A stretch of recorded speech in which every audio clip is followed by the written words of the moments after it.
Cavs right now in complete control, and they have stunned this Garden crowd. The Brunson burner has been lit. The run has arrived in the form of Jalen Brunson. We go to overtime. One of the greatest comebacks in NBA playoff history. Down 22 with 7.5 to go. Knicks take game one behind the brilliance of Jalen Brunson. Hello, welcome to First Take, everybody. Shay Cornett with you here. Mad Dog is here. Yes. Good morning. Michael Wilbon is here. Good morning. And Stephen A. Smith, how you feeling after last night's butt kicking in the fourth quarter and beyond? I love everybody. Wilbon, it's great to see you.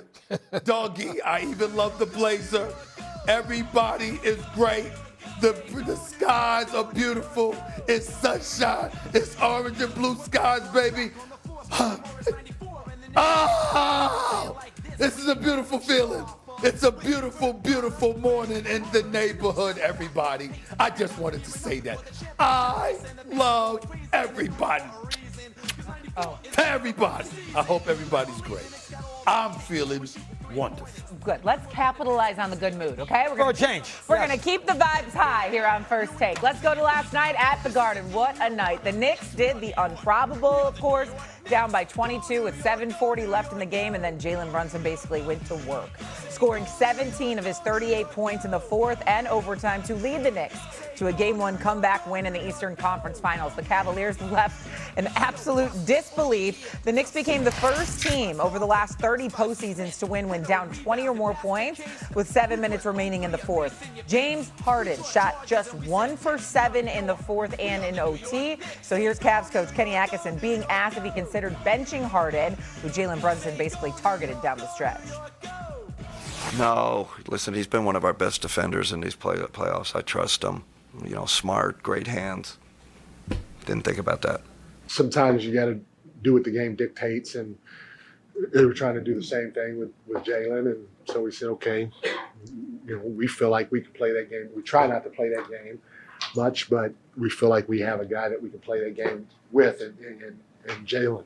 And so, you know, just like we have to try to figure out different ways to guard Harden and Mitchell, they got to figure out different ways to guard Jalen. But it is no secret we were attacking Harden. No secret. We all saw it with our own two eyes. Okay, so now the question is, who is more responsible for last night's result? Is it Jalen Brunson and the way he was taking over? Or is it James Harden? Stephen, I keep dancing with that good mood. What would you say, James Harden or Brunson? Listen, the bottom line is this. It was definitely targeting. I mean, they brought new rules. I mean, if this was the NFL, they would have got fined and suspended, for crying out loud. I mean, you can make a legitimate argument, Wilbon and Doggy, that Jalen Brunson should be arrested for the assault that he put on James Harden. It was really, really bad. I mean, he destroyed him. You talk about somebody stepping on a basketball court and busting your living ass. That's what happened to James Harden. No disrespect to the brother. I mean, even though there were plays where, you know what, he seemed to lollygag just a little bit, that was after demoralization kicked in because Jalen Brunson was just giving it to him, dancing on him, pulling up on him, in his face. James Harden was right there contesting it. It didn't matter. The man was helpless. It was one of the rare moments in the history of James Harden's career where you absolutely felt sorry for him. It was really, I mean, he was getting his ass kicked. It was like that, okay? And then from that point forward, Landry Shamet comes on and he hits a couple of threes. You know, one time James Harden was in the vicinity and contested. Another time he didn't even try to put his hands up. But again, that was after demoralization kicked in. It was an 18-1 run. And then from there, it was a 30-8 run. That amounts to 48-9 for crying out loud. This is what the New York Knicks did, and it was instigated by the little dynamo that is the 6'1" Jalen Brunson that refused to go out in game one like that. Gave it to James Harden. We could point the finger at James Harden.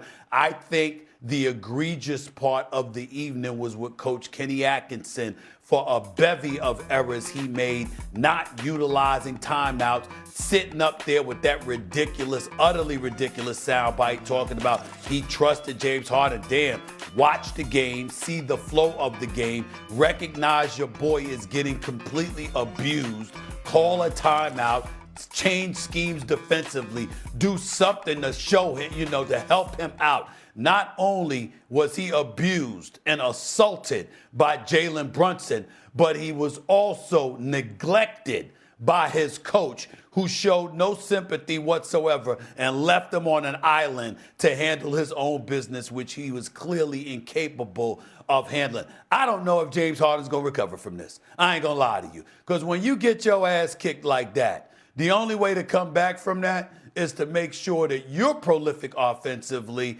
and we haven't seen that from James Harden for the most part in these playoffs. The credit to this, however, more responsible for the Game 1 result was Brunson, not Harden. It's Kenny Atkinson. Period. It's the most Jalen Brunson's great. We've seen Jalen Brunson do this before. He's going to do it again. You can't do it if you call a time. You have to slow. There's 4 reasons you have to slow momentum. You don't go 18-1 with 4 timeouts initially, and you're going to lose 2 of them at 3. Them. He didn't call either one of those. 18-1 run. The Knicks players were sort of slow getting back at first because they thought, okay, he's going to call timeout now. He didn't. And they're like, okay, well, we'll roll with this. Oh, he's going to call timeout after 2 more baskets. No, he never did. You just played a game 7. Your guys are tired. You need to help them. Coaches talk all the time about putting their players in the best position possible. He didn't do any of that. Not only that, you got James Harden. You've got to get him away from Jalen Brunson. Didn't do that. You got either a tired or an injured, limping Donovan Mitchell, who's on the right side of the court, not touching the basketball. Donovan Mitchell, your best player, doesn't touch the ball. Call timeout. Draw up something. You've got other players out there who can hit a shot, Strus being one of them. At one point, Strus and Wade are both on the bench. So so now you're left with nobody to really even confront Jalen Brunson, who's on a heater, granted. And you've got all these other issues. It's Kenny Atkinson. Jay Will said this morning on Get Up, it's like coaching malpractice.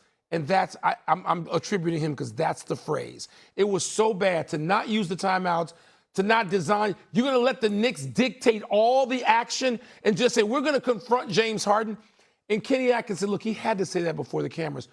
No coach has ever trusted James Harden defensively like that because there's no reason to do it. Every player in the league knows that's been his liability. Not as bad as, say, Luka Doncic, but bad. Over his whole career defensively, you don't trust him, and you don't leave him out there in Madison Square Garden to be confronted by the most clutch player in the league. He's been voted that. He's been that. What do you do? It's Kenny Atkinson. 100%. Atkinson had and I love Kenny Atkinson, but he had an horrific game. The timeouts, Strus and Merrill were out of that game a lot in the last 7 minutes. They had a 6-point lead with the ball, 1:38 to go, and Mobley takes a shot after 10 seconds on a shot clock. You can't do that. Use the clock. You got to take 10, 12 seconds more off that clock. They never set up a play. Now, I blame a little bit on Donovan Mitchell. Don, you want to be a superstar, get the ball and make a basket. He didn't do that in the last 7 days. You can't blame that all on a coach. The players got to take some responsibility there. But here's what I would say, and this is why I had no problem with Mosley getting fired out of Orlando. He blew a 24-point lead in Game 6. He did nothing in the game that changed the momentum of the game. I watched it. I saw it. 0. And Kenny, who's not going to get fired, but Kenny in this situation had 7 minutes and 45 seconds to do